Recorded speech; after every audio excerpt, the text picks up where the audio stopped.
Nakita mo ba yung balita nung February na may bumili daw ng Rolls-Royce ng mga diskaya? Kung hindi mo pa alam, nabili na yung Rolls-Royce na may libreng payong. Nabili ito ng founder and CEO ng Igorot Stone Kingdom. Igorot Stone Kingdom? Ano yun? Sa mga hindi nakakaalam, doon ang pupuntahan natin ngayon sa episode 5 ng Walking Distance. Sa mga hindi pa nakakapanood ng first 4 episodes ko, ang Walking Distance nga pala naglalakad ako papunta sa mga tourist spot dito sa Baguio mula sa Kilometer Zero. Anyway, ano nga ba ang Igorot Stone Kingdom? At sino nga ba ang nagmamay-ari neto?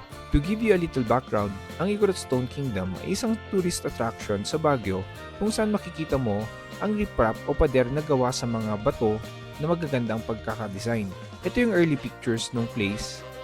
Sina-showcase din nila ang Igorot culture. Ang founder at CEO nga po pala ng Igorot Stone Kingdom ay si Engineer Pio Velasco. Binuksan nila ang tourist attraction noong 2021 and nag-close for a while noong 2022 dahil sa permit issues, pero nakapagbukas din sila agad. Pwede tayo dumaan sa Quezon Hill, Ferguson Road, at pati na rin sa Bukakan Road, pero mas pinili kong dumaan sa Ferguson Road. Konting advertisement nga po pala bago tayo magpatuloy sa ating usapan tungkol sa Igorot Stone Kingdom. Dito nga po pala ako nag-work sa Rewind Cafe. Dito lang po kami along sa Ferguson Road at kung naghahanap ka ng place kung saan mo pwede i-date ang boyfriend, girlfriend, friends, family at kahit pakabit mo, joke lang yun sa kabit, masama yun. Okay. Baka gusto mo subukan doon. Ako po yung dishwasher doon, minsan waiter din. Sige na, kain na kayo doon para may pasahod sa akin. Please! Please!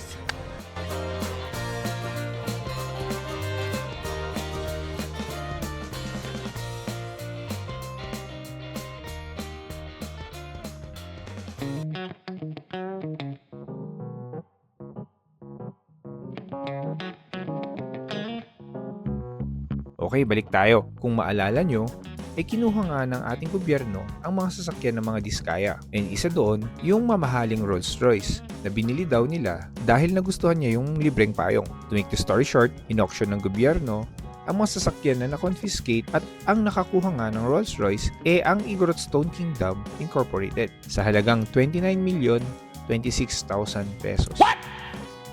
29 million pesos? Tinanong nga siya kung bakit nila binili yun sa bidding. Ang sagot ni Engineer Velasco para daw ma-preserve nila yung car dahil yun ay isang part ng history natin kung saan na-expose ang rampant corruption sa ating bansa. Huh? What? What does that have to do with it? No. He's got a point. Magkakaiba ang mga reaction or comments na nakita ko sa social media pagkatapos na na-post ang balita na to. May mga nagalit kung bakit daw sinayang niya ang pera niya sa pagbili ng Rolls-Royce. At yung iba naman, sabi dapat i-donate na lang nila sa mahihirap yung 29 million na yun. Sa pagre-research ko, meron palang charity foundation ng Igorot Stone Kingdom at itinutulong nila ang 5% income nila sa mga indigent residents sa Cordillera region. Para sa akin naman, masasabi ko lang na gastusin mo kung saan mo gusto yung pera mo. Pera mo yan di ba? Bahala ka na. Okay. Anyway, malapit na tayo sa Igorot Stone Kingdom. Sa mga gusto pala pumunta dito, expect heavy traffic sa area pag peak season. Huwag makipag-away sa mga traffic attendant, strictly drop and go lang po talaga sa entrance nila. May mga pay parking naman na malapit lang.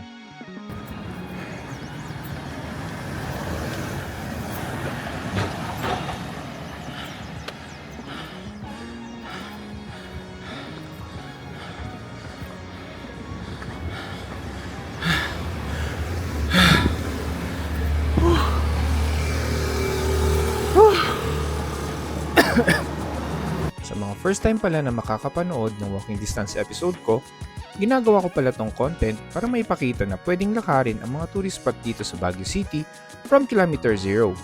Although, hindi ito practical lalo na kung malalayo yung pupuntahan mo. Gaya na lang ng PMA, pero sa taas ng presyo ng fuel ngayon, siguradong may encourage ka na maglakad na lang paglalabas ng bahay instead of gamitin yung sasakyan mo.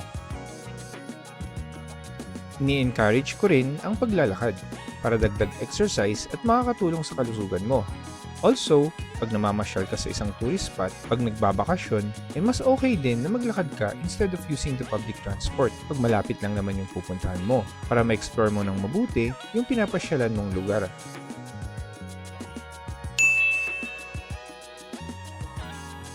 Anyways, malapit din pala sila sa Tamawan Village. Isa rin itong tourist attraction dito sa Baguio, kung saan makikita mo rin ang ibang display na nagpapakita, nagpropromote, or nag-educate tungkol sa Cordilleran culture.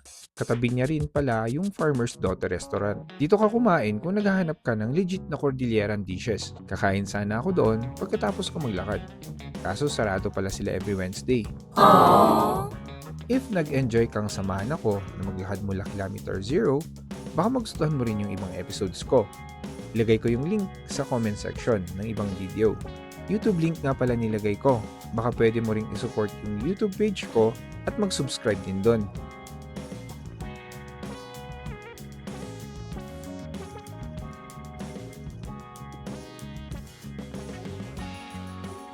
.39 kilometers nga po pala ang distance papunta dito from Kilometer Zero, with the time of 51 minutes at 5,704 steps. Maraming salamat po and see you again sa next episode ng The Walking Distance.